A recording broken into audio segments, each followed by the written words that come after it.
compartilhamento aí, de quem estiver na sala.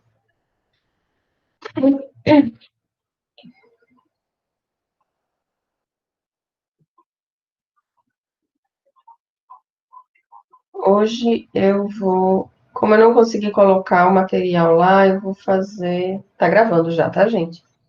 Então, gente, boa noite. São 8h37.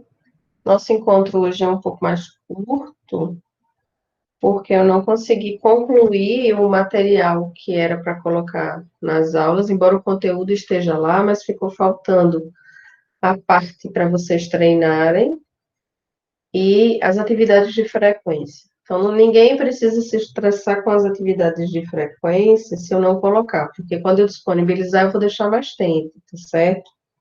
Eu deixo, sei lá, uns 15 dias, 10, 15 dias para vocês fazerem cada atividade, tá? E não vai embolar o meio de campo, porque eu vou dividir as atividades. Vou fazer uma atividade valendo duas presenças, enfim. Então, como eu não consegui fazer a atualização essa semana, mas acredito que agora vai se regularizar um pouco a situação, porque a turma de certificação que eu estou conduzindo, ela vai, acaba o capítulo, né, um dos capítulos que eu estou, acaba agora essa sexta-feira, amanhã. E aí eu vou ter uma semana para poder pegar o restante do capítulo 3. Então, nessa turma, como é a primeira turma, é muito intenso, a gente tem que preparar material e é tudo muito rápido. Então, acabou que não consegui atualizar a turma de vocês. É a única turma que está faltando atualizar.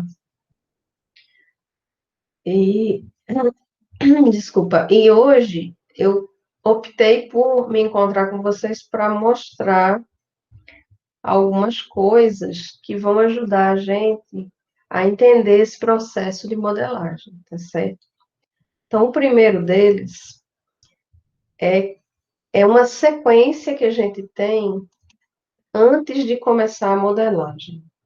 E aí eu estou falando modelagem estatística de dados, tá certo? Estrutura, que é uma estrutura matemática combinada com uma estrutura aleatória, um erro aleatório, e que essa estrutura, ela tem algumas suposições por trás para poder funcionar. Estou esperando só abrir aqui a página do White.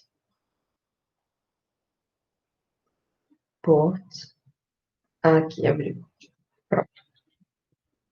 E vou compartilhar com vocês. Esses links que eu vou apresentar para vocês, eu vou deixar disponível lá no SIGA como sugestões, tá certo? Então, primeiro, eu vou mostrar para vocês aqui, uma ideia do que a gente vai ver hoje, tá certo? Vocês estão vendo, né? Minha telazinha linda, meu, meu quadro branco. Sim, obrigada, Eva. Olha só. Então, gente, a gente vai fazer o seguinte. A gente está num processo de modelagem, tá certo? Então, a gente quer ajustar. Quando eu estou num processo de modelagem, eu quero ajustar uma variável que é dita resposta e vou tentar explicar essa variável resposta por um conjunto de variáveis explicativas, tá certo? X1, X2, etc. XP são variáveis explicativas. Eu sempre boto esse tipo aqui. Explicativas. Então, essas eu preciso necessariamente ter dados para poder fazer modelagem, certo? Se eu preciso de dados para fazer modelagem e eu tenho uma variável que é dita resposta, então eu preciso ter um interesse, né, uma pergunta para que essa variável possa responder. Essa parte inicial filosófica, ela faz toda a diferença para as próximas etapas. Então, esse pedaço aqui é um pedaço fundamental, que são as definições do problema.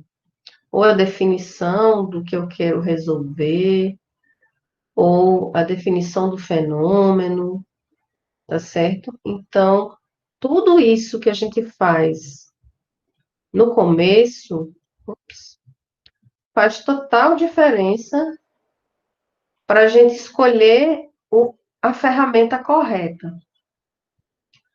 Então, se eu tiver, por exemplo, interessada em quanto de retorno financeiro eu vou ter ao final do mês, né, numa empresa, eu não posso ter uma variável resposta que seja quanto foi a minha nota em inferência, por exemplo, a minha nota em FMC, porque não tem nada a ver essa resposta com a pergunta que eu estou fazendo, né? Então, quanto eu terei de lucro ao final do ano? Se eu estou interessada em saber quanto eu terei de lucro no final do ano, eu não posso ter uma resposta que não tenha relação com esse interesse, tá certo? Então, esse é um dos primeiros pontos que a gente precisa identificar antes de começar a modelagem. O segundo ponto é que eu vou partir do pressuposto que eu tenho dados. Não, desculpa, gente. Dados significa pesquisa. Ou pesquisa, ou referência, ou registro, enfim, qualquer coisa relacionada à informação. Eu preciso disso para poder conduzir a análise, tá certo? E aí, lá no CIGAR, já tem uma série de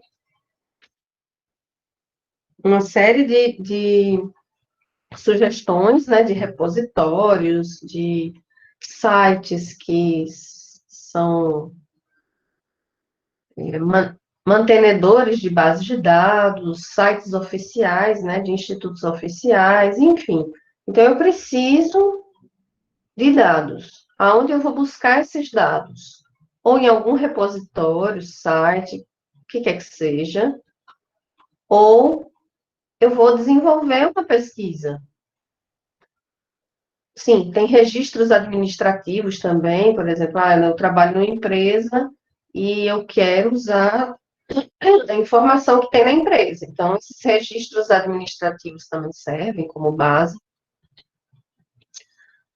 Pesquisas na internet também servem como base.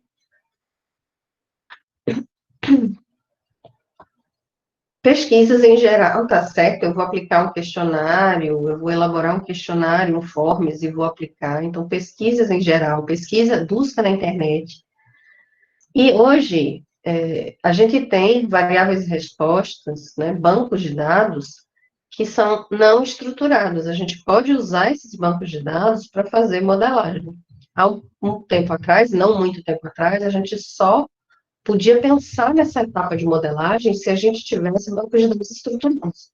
Hoje não, hoje eu posso pegar uma pilha de documentos em PDF e fazer uma modelagem, porque eu tenho estrutura, né? E tenho ferramentas para fazer isso. Bom, depois dos dados, eu preciso de um terceiro elemento antes de fazer a modelagem, que é o que a gente chama de pré-processamento. O que é esse pré-processamento? Gente, meu telefone está aqui, me deixando chateado. O que é esse pré-processamento? Esse pré-processamento vai ser um tipo de conhecimento, processamento. Vai ser um tipo de estudo que eu vou fazer na minha base de dados para identificar problemas, para conhecer o comportamento dessas variáveis, tanto explicativas como resposta. Então, uma das etapas é a limpeza dessa base para saber se tem alguma informação que foge do normal. Por quê? Porque tudo isso daqui influencia o resultado da modelagem. E influencia muito. Outliers, para identificar se existem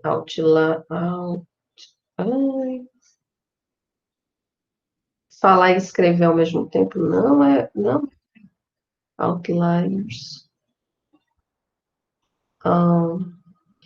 Análises preliminares, tá certo? Análises descritivas. Às vezes, numa análise preliminar, a gente descobre respostas para algum fenômeno que a gente nem imaginava que existia. Tá certo? Então, eu tenho essas três. Professora, Oi. nessa etapa de limpeza, a gente vai fisicamente limpar alguma coisa, por exemplo, se fosse um arquivo com os dados, a gente vai fisicamente retirar dados da base que a gente tem? Dependendo da situação, sim, Lisandra. Vou dar um exemplo. Imagine que você esteja interessada em analisar o caso do IDEB, tá? Imagina que você está interessada em modelar dados do Rio Grande do Norte, mas a tua base de dados, ela tem o Brasil inteiro. Então, não faz nem um pouco de sentido você continuar com essa base de dados completa, porque ela vai pesar para você na execução de um algoritmo. Então, você extrai um pedaço, faz um filtro dessa base, daquilo que lhe interessa, para você diminuir o esforço computacional se você vai usar o teu computador em casa, tá certo? Então, possa ser que sim, seja necessário você construir uma outra base, você excluir variáveis que não façam sentido para a tua análise, tá certo? Ficou claro? Ficou assim. Aí, outra dúvida. A gente faz essa limpeza, tipo, você vai limpar, tipo, apagar num editor de texto, ou você pode usar algum software, alguma coisa que ajude nessa limpeza? Tipo, algum script em Python que separe as linhas que você faz. Isso é possível? Ou é melhor, tipo, você mesmo fazer? Olha, tem para todos os gostos, tá certo? E também depende muito do teu problema e do tamanho da tua base. Tem casos, quando eu estava aqui na Centas, né, na prefeitura, a gente trabalhava com bases do cadastro único, né, do município de Natal. E tem uma variável lá, que é uma variável que é o bairro, né, é o registro do bairro que a pessoa mora. Essa variável, ela tem muito problema, porque cada um que faz o cadastro da pessoa digita de um jeito diferente. Então, por exemplo, o bairro Nossa Senhora da Apresentação tem todas as possibilidades de escrita que vocês imaginarem. Então, tem lá, vou mostrar aqui.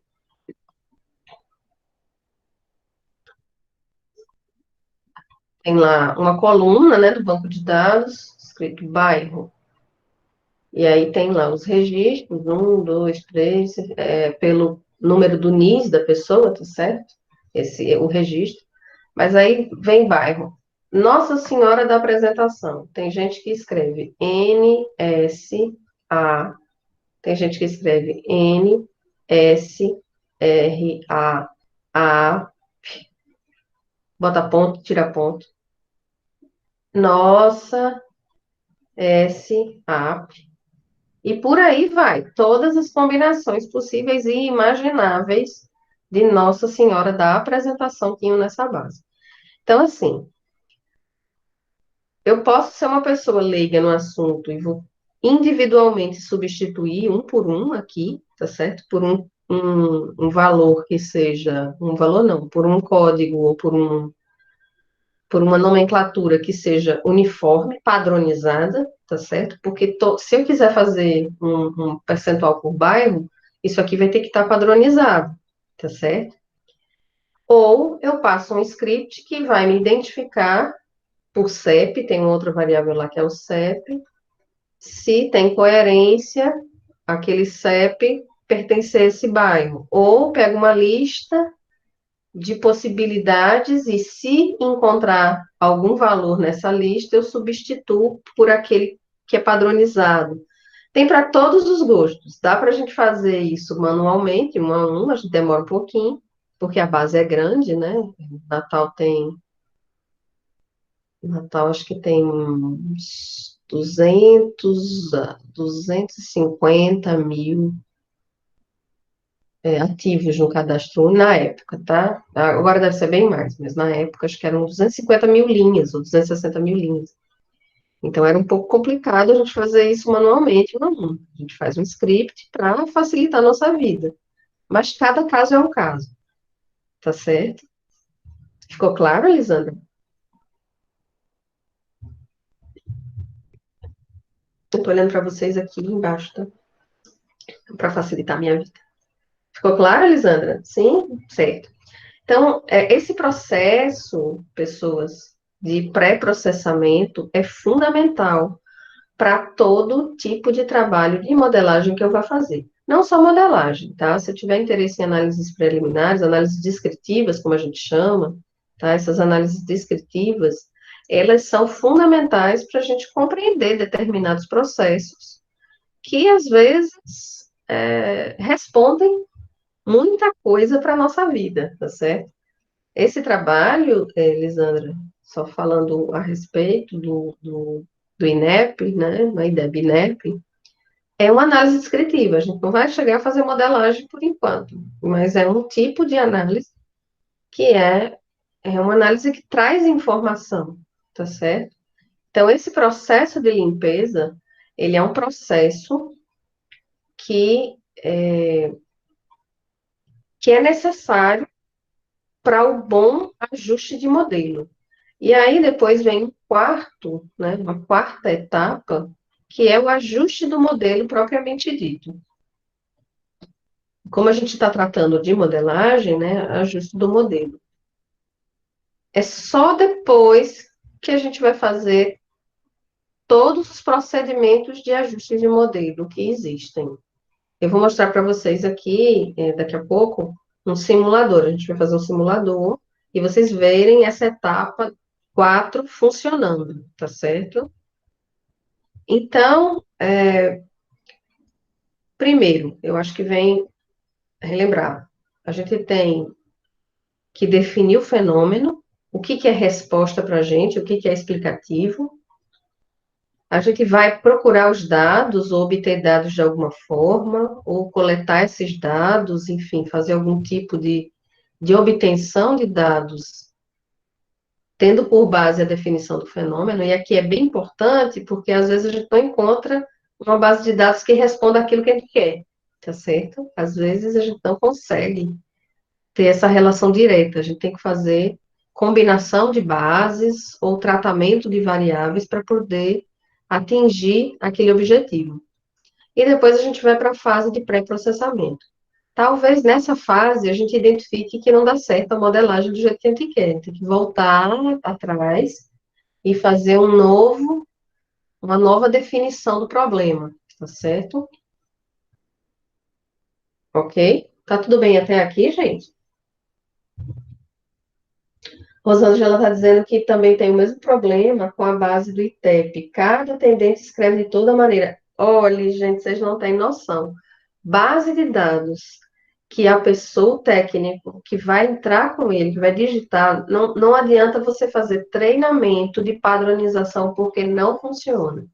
Em geral, essa entrada, ou ela é feita em Excel, ou ela é feita num aplicativo que gera uma base em Excel, ou CSV, enfim. Não existe fórmula mágica, a menos que você coloque lá um guia que a pessoa tem que ir lá e selecionar daquele guia. Mas se for para a pessoa digitar, olhe, não tem jeito. Quer um outro que seja pré-definido, exatamente, Rosângela, um link, uma caixa de seleção, que você coloca lá, um é isso, dois é isso.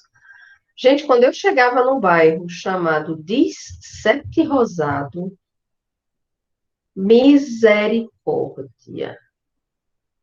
Esse bairro não era de Deus. O que tinha de gente escrevendo isso aqui de forma alucinada, vocês não têm noção. Eu acho que só na base, eu acho que contém umas 127 variações de disseto e rosário. Validação do Excel é uma mão na roda. Exatamente, João Paulo. É uma mão na roda. Mas Excel. Porque no LibreOffice não funciona. E aí a gente tinha LibreOffice, sabe? A gente não conseguia utilizar. Tinha sim, né? Tinha um pedaço do LibreOffice. Porque era difícil da gente poder lidar com bases de dados desse jeito. Mas a validação do Excel é uma mão na roda mesmo, funciona. Agora você precisa ter o Excel, porque no LibreOffice eu não encontrei nada similar. Por exemplo, Rosângela, por exemplo, se a pessoa morreu por arma de fogo, tem atendente que põe PAF, outro põe tiro, outro põe arma de fogo, e é a mesma coisa, né? Nesse teu caso ainda é pior, porque aqui a gente tinha uma ideia de que de septo e rosado e todas as variações de septo e rosado estavam mais ou menos próximas, sabe? Agora, nesse caso aí, assim, para um leigo, não vai associar PAF a tiro, né? Eu não, eu teria que ser um técnico conhecedor do assunto. E esse é que é um grande problema, viu, Lisandra e pessoas, demais pessoas. Quando a gente pega uma base de dados que já está pronta e que ela não tem dicionário, imagine você pegar uma base de dados e tinha lá causa da morte, e aí tem PAF, tiro, arma de fogo. Ora, como você vai adivinhar se não tiver alguma coisa dita que isso daí indica a mesma coisa? Ou se você trabalha no local, você sabe que aquilo ali significa a mesma coisa, né? Lisandra disse que a base de dados sem dicionário é um crime contra a saúde mental, é um crime contra a TI. Parte dos problemas de ajustes de dados é por falta do conhecimento do que aquilo significa, tá certo? Eu já vi absurdos, muitos absurdos, absurdos loucos, assim. Não tem jeito. Precisa ter um dicionário e você precisa saber o que que aquilo, de que forma aquilo está sendo coletado, porque senão influencia na análise dos dados, tá certo? Ok? Entenderam isso? De boas? Alguém tem alguma pergunta nesse processo? Se conseguiram entender esse processo, a gente vai fazer todas essas etapas, tá certo? Até a gente começar a modelar. E nessas etapas, a gente vai vendo o que que é fundamental para a gente ter que conhecer. Não precisa saber em detalhes, mas a gente tem que saber que existe. Um deles é o teorema central do limite, que eu já falei na terça-feira, tá certo? Então, esse teorema central do limite, a gente precisa entender que o porquê dele existir e ele vai estar sempre com a gente, mesmo que a gente não esteja falando explicitamente dele. Eu vou mostrar para vocês um, um recurso. Deixa só eu parar a gravação aqui, parar a apresentação. Gravação não, apresentação. Peraí.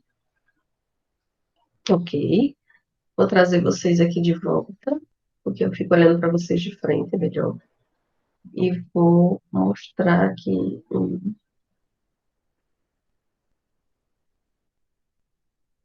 site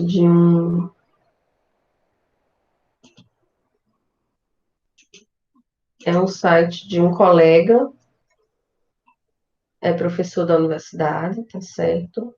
E ele fez uns aplicativos que mostram uma análise descritiva muito bem feita, e é até, do ponto de vista social, é até importante esse trabalho que ele fez. Só para mostrar um trabalho de limpeza e análise de dados, descritiva de dados. Depois eu mostro a regressão linear que ele fez, tá bom? Sim, depois eu mostro também a fórmula. Mas vamos lá.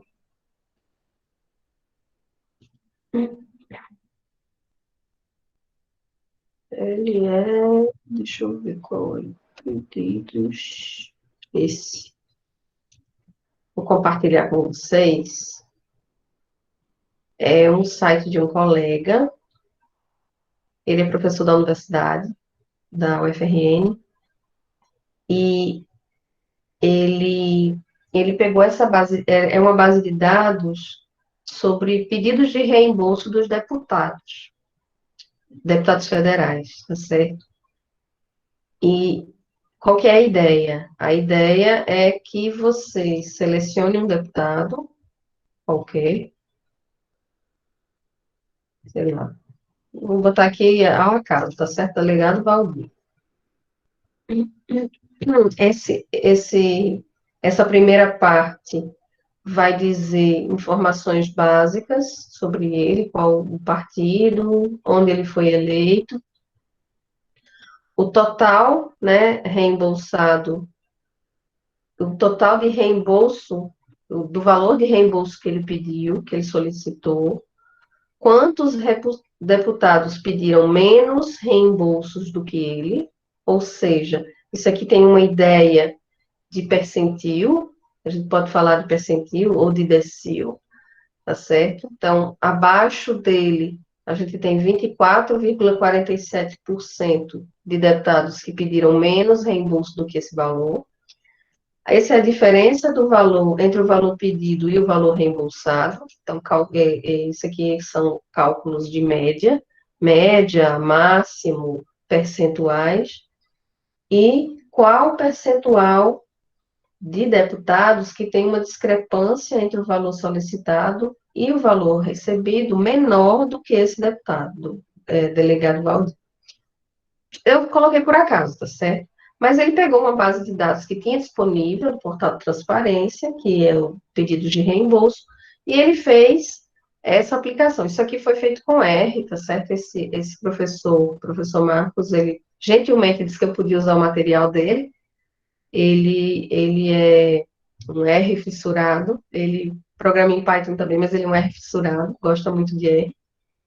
E ele acabou fazendo algumas outras informações, por exemplo. Qual foi o maior, esse gráfico, ele mostra proporcionalmente qual é o maior pedido de reembolsos para qual razão social, né, ele pediu maior percentual de reembolsos. Então, no caso desse deputado aqui, a, a grande maioria foi para essa empresa que ele solicitou reembolso. Tem outras que é para TAM, por exemplo, passagem aérea, tem outras que é para táxi aéreo, enfim. A gente pode olhar outro depois. E aqui são posto, a locação de veículos, contabilidade. Então, aqui são os pedidos, empresas das quais ele solicitou, né, para as quais ele solicitou reembolso.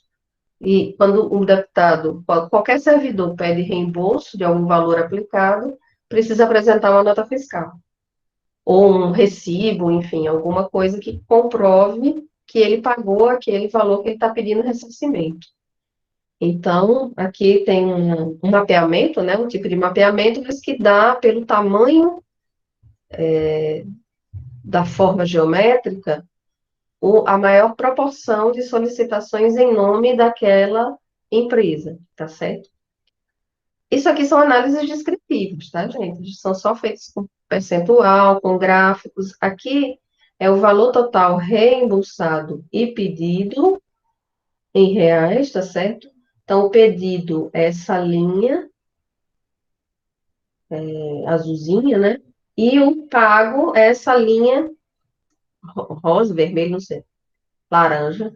Então, você vê que tudo que ele pediu, ele teve ressarcimento. Quase tudo, né? Acho que um valorzinho aqui de 2016 que não. E aqui são os top 10 tipos de gasto com ele. Então, aquela empresa lá, que foi o maior recebedor, né, do valor reembolsado para ele, é de fornecimento de alimentos. Aqui é hospedagem, e depois vem passagem aérea, consultoria, locação, fretamento, combustível, tá? Esses aqui são pelos 10 maiores tipos de gasto. Aqui, as empresas, só que mostrado de outra forma. Aqui é um gráfico de barras. Esse gráfico é um gráfico de linhas. Para um gráfico de linhas, necessariamente eu preciso de uma série temporal. Aqui embaixo, eu estou acompanhando uma informação ao longo do tempo, por isso que eles usam um gráfico de linhas. E aqui eu tenho os valores reembolsados pelo tipo de gasto. Aqui eu posso escolher se eu quero mostrar 10, 25, 50, enfim. Ficou bem legalzinho isso daqui. E aí tem todas as solicitações desse deputado. Eu posso mostrar um outro deputado aqui, sei lá, não conheço deputados, vamos ver. Vou chutar um aqui, tá certo? Chico das Verduras, vamos lá. Pronto, Chico das Verduras já pediu 2.280.538,54 de reembolso, né? Ele foi eleito em Roraima. A diferença entre o pedido e o reembolsado foi de 1 milhão. 75% dos deputados pediram menos reembolso do que Chico das Verduras, então Chico das Verduras está bem lá no topo, né? 75% abaixo. Não, Leonardo, eu também fico, tá certo? Eu também fico muito assustada com os valores, é muito, muito dinheiro, né? E aqui tá as empresas, né? O mapeamento das empresas que mais tiveram, né, a solicitação por ele, né, para serem reembolsadas. Então, no caso, Sena Advogados, grande. Aí tem CRBR Comunicação, Companhia Aérea. E aqui, pronto, esse daqui é um gráfico que mostra o quanto que foi pago e o quanto que foi reembolsado, tá certo? Aqui embaixo tem mais ou menos, tem mais uma informação que tem o ano, tá certo? Se encerra em 2015, provavelmente porque ele não continuou como deputado, né? Então aqui tem a trajetória dele. E aqui estão os 10 tipos de gastos com maior total de valores. Então, passagem aérea ganha muito, depois vem combustíveis, depois vem telefonia, hospedagem, serviço de segurança, locação, fretamento e por aí vai. E aqui as empresas. Então, a empresa com maior dispêndio, né, de recurso foi essa de advogados, tá certo? E aqui tem os valores individuais, tá certo? Então, isso daqui é um exemplo, tome processo, né? Que a gente tá pagando para ele, né? Assim, né? Assim, a gente tá pagando para ele, né? Porque se eles são reembolsados pelo governo, é a sociedade que paga, né? Pronto, então, exatamente.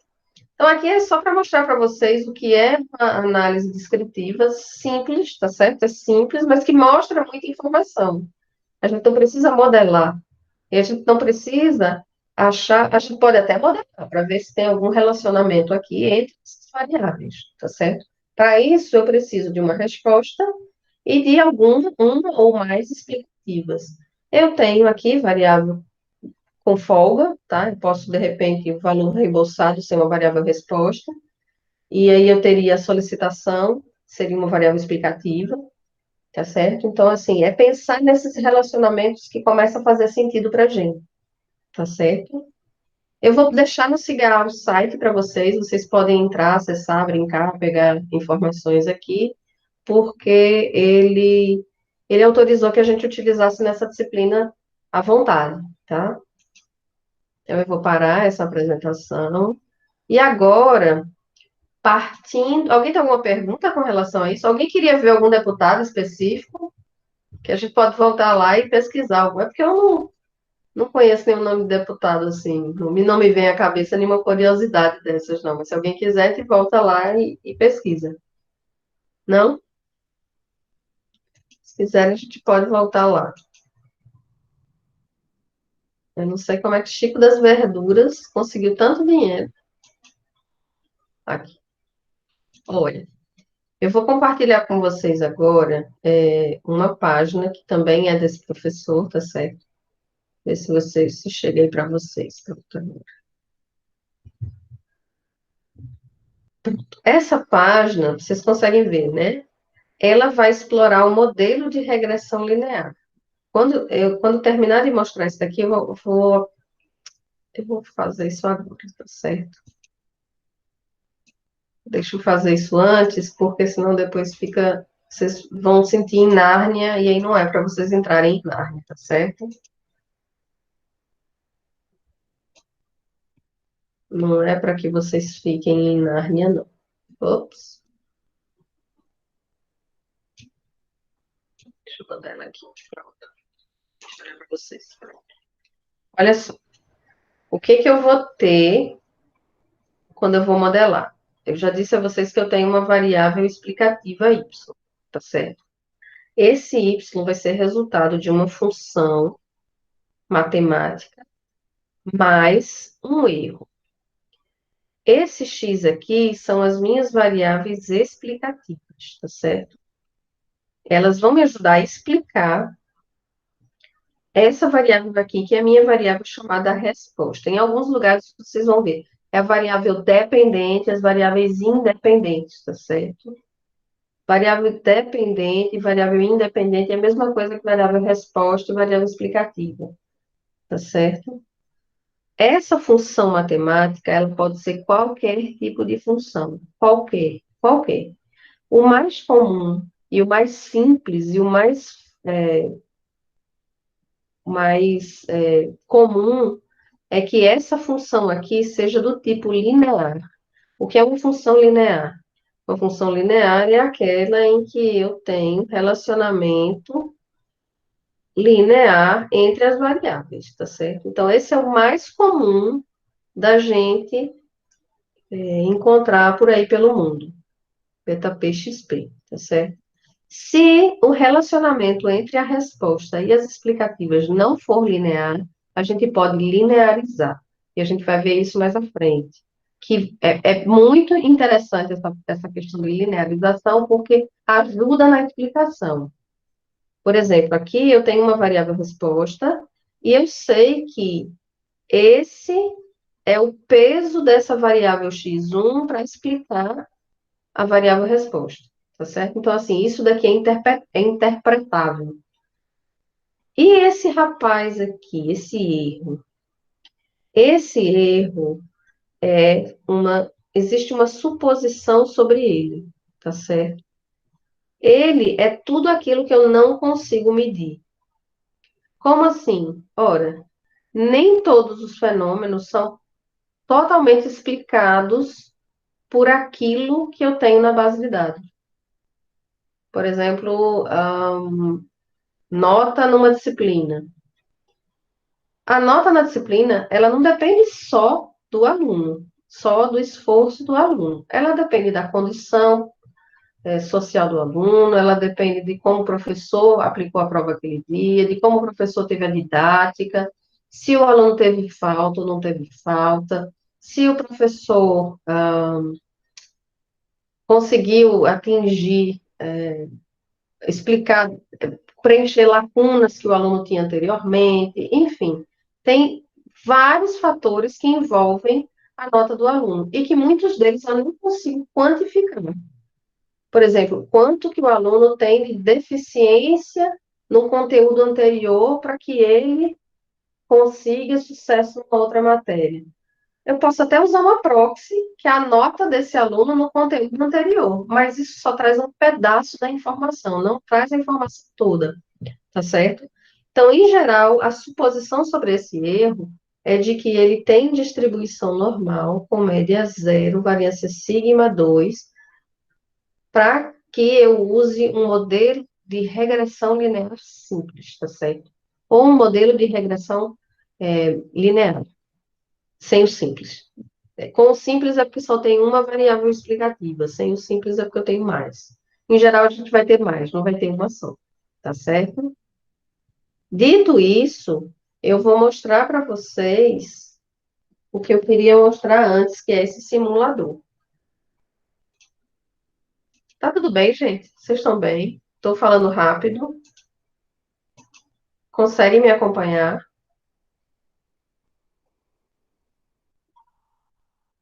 Sim? Não? Sim, Janielson? Ok, obrigada. Tranquilo, João Paulo? Obrigada. Então, olha só, gente. Esse daqui é um simulador de uma regressão linear. Então, como eu disse a vocês, uma regressão linear, ela é uma função de uma variável. A gente tenta explicar uma variável resposta, que é y, a partir do relacionamento que ela tem com uma variável resposta x. Então, nesse caso aqui, ó, eu tenho um ambiente em que eu vou colocar pontos nesse ambiente, e aqui eu vou dar um diagnóstico desse modelo. Por quê? A suposição dos erros serem normal com média zero é uma suposição forte. Eu tenho que verificar isso depois. E aqui é um resto dos dados que eu vou entrar nesse ambiente aqui. Então, eu vou colocar aqui dados, tá certo? Botei um dado. Quando eu coloco o segundo dado, ele já supõe uma reta, porque é a menor, a forma, como é que é? A menor forma de se obter uma reta é quando eu tenho dois pontos, né? Assim? E aí ele já me dá, ó, algumas informações aqui embaixo sobre esse modelo. A estimativa do beta zero, que é o intercepto, e a estimativa do coeficiente angular, que é o quanto a variável x tem um peso para explicar y. Ela é negativa porque esse comportamento está descendente. Se eu coloco um ponto aqui, ó, ele já vai mudar a inclinação dessa reta, tá certo? Então, se eu começo a adicionar pontos aqui, qual é o papel dessa reta? É tentar se ajustar a esses pontos. A ideia da regressão é que essa daqui é uma função linear que vai tentar ao máximo se aproximar de todos os pontos de forma possível. Eu vou tentar minimizar a distância do ponto para a reta. E vocês veem que cada ponto que eu coloco, essa reta vai modificando. Assim, ó, aqui ela está quase uniforme. E o coeficiente angular está quase zero. Ou seja, não tem nenhuma influência de x. Tanto faz o valor de x, que o valor de y vai independer dele. O peso é tão pequenininho que não faz nem sentido eu ter o valor de x na minha amostra. E eu vou adicionando pontos aqui, ó, e verificar o que está acontecendo com essa reta de regressão. Aqui é o valor de beta zero e aqui é o valor de beta 1, que é o quanto ele influencia em x. Tá certo? Então, a ideia de um modelo de regressão, seja ele qual for, é sempre esse. Essa é a ideia do modelo de regressão. Eu tenho uma estrutura matemática que vai minimizar as distâncias entre a reta, que é a estimativa, e o ponto real, que é aquele que eu estou colocando aqui, tá certo? Então, qualquer modelo, não importa qual tipo de modelo, tá certo? Ele sendo um modelo para se buscar explicações para a resposta ou para fazer previsão para frente, a ideia é sempre essa, tá certo?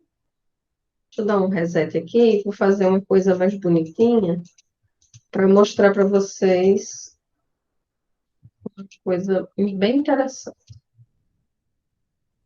Vou botar uma reta mais suave. Aqui ele já coloca, tá vendo a forma da reta? Esse R2 é uma medida de ajuste, que a gente vai ver depois, que esse R2 é muito importante, que é o quanto da variabilidade eu estou explicando por essa reta. É uma medida de diagnóstico. Eu estou sempre em torno de 40%, 50%, né? Vou botar mais uns pontinhos aqui, pertinho.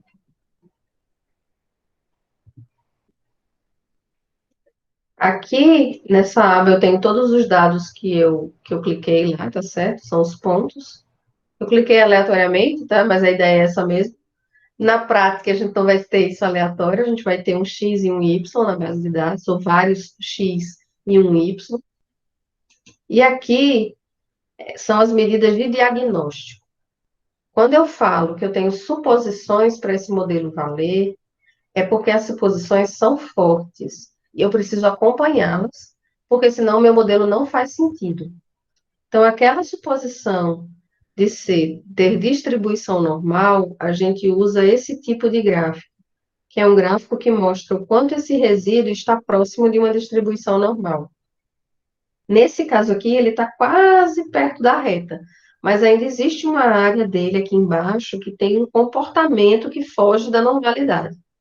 Então, se eu puder fazer algum tipo de transformação ou de suavização, ajudaria no ajuste do modelo, tá certo? Nesse caso aqui, eu tenho os valores ajustados pelos resíduos, depois a gente vai ver o que isso significa, e aqui eu tenho algumas informações, algumas métricas que fazem a qualidade desse modelo, tá certo?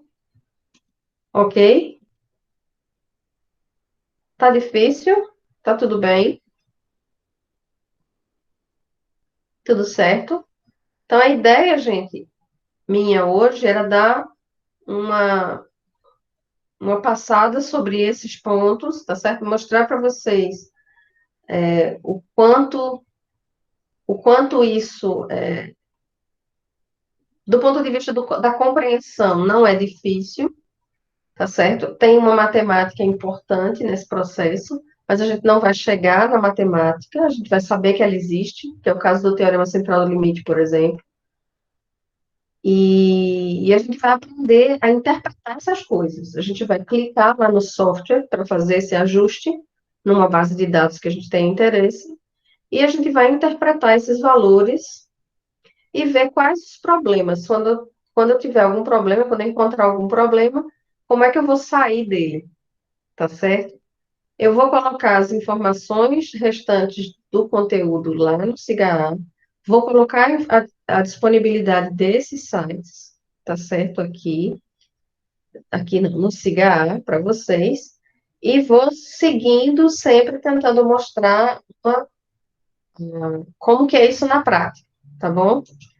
Antes de encerrar, se vocês não tiverem mais, se vocês não tiverem perguntas, deixa eu mostrar uma coisa que eu achei pouco antes de entrar no link da aula.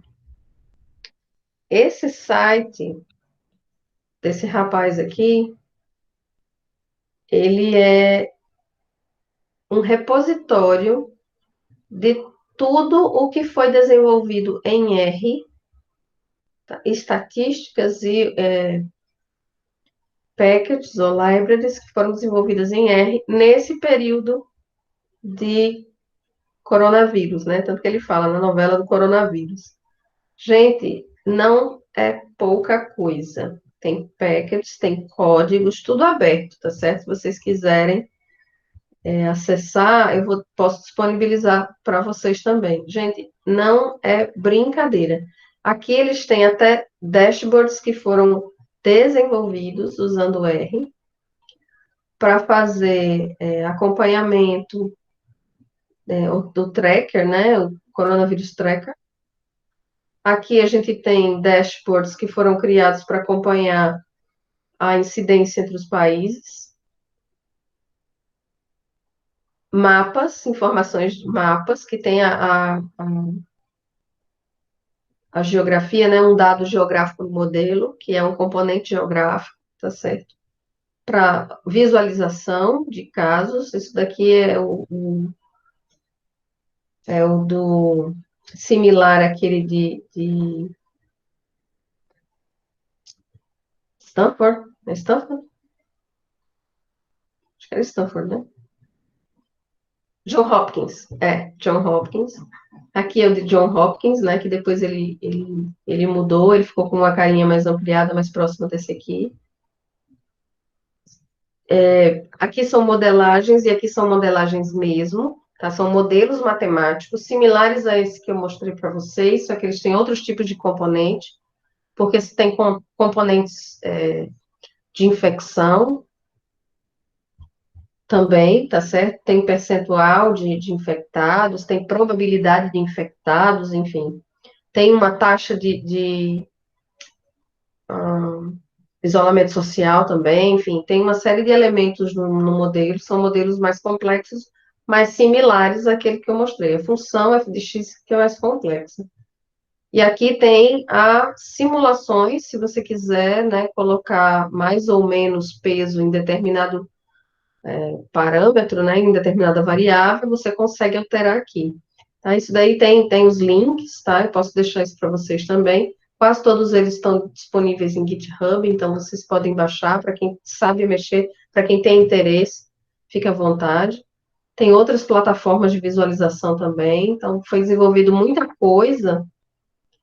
Aqui são modelos também, mas são modelos para você fazer previsão, né? Que são séries temporais, mas para predição do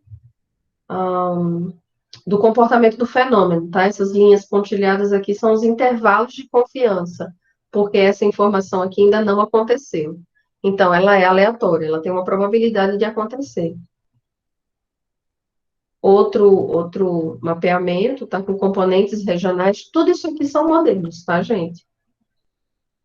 Outro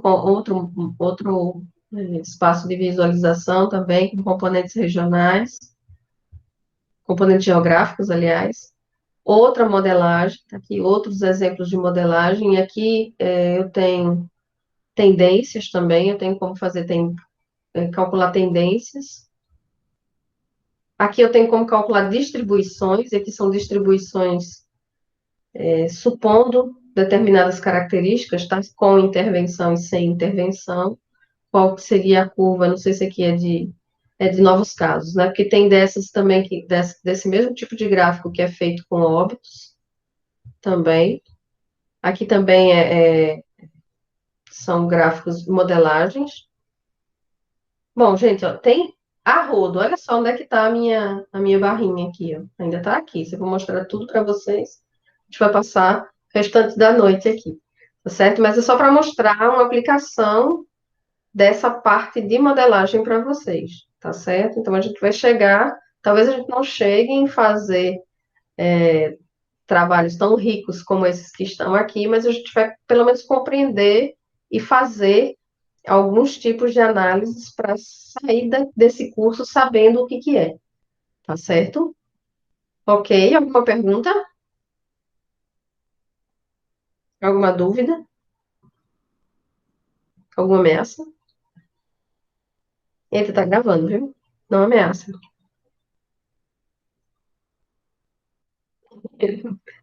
Não, gente, tá tudo certo. Eu vou deixar esses links para para vocês no Cigar, eu deixo agora, tá certo? Como sugestões, todos eles. E eu prometo completar o material de vocês, pelo menos até a próxima semana, tá certo?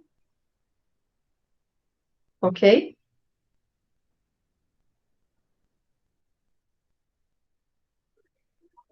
Então tá bom. Bom fim de semana para vocês. Cuidem-se, usem máscara, álcool em gel. Tá aqui o meu. Sempre deixo ele aqui, ó, para a gente poder sair dessa o mais rápido possível. Boa noite, Leonardo. Obrigada. Boa noite, Cláudia. Boa noite, Anne Alisson. Ah, Adão, você tá aí, meu filho. Nem me tá. Boa noite, meu filho. Marcelo, boa noite. Pensem num problema para a gente resolver isso daqui, tá certo?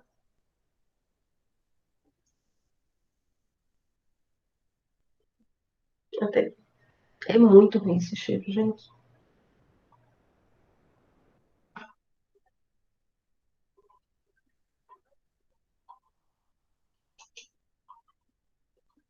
Para a gravação. Boa noite, Everton. Para a gravação.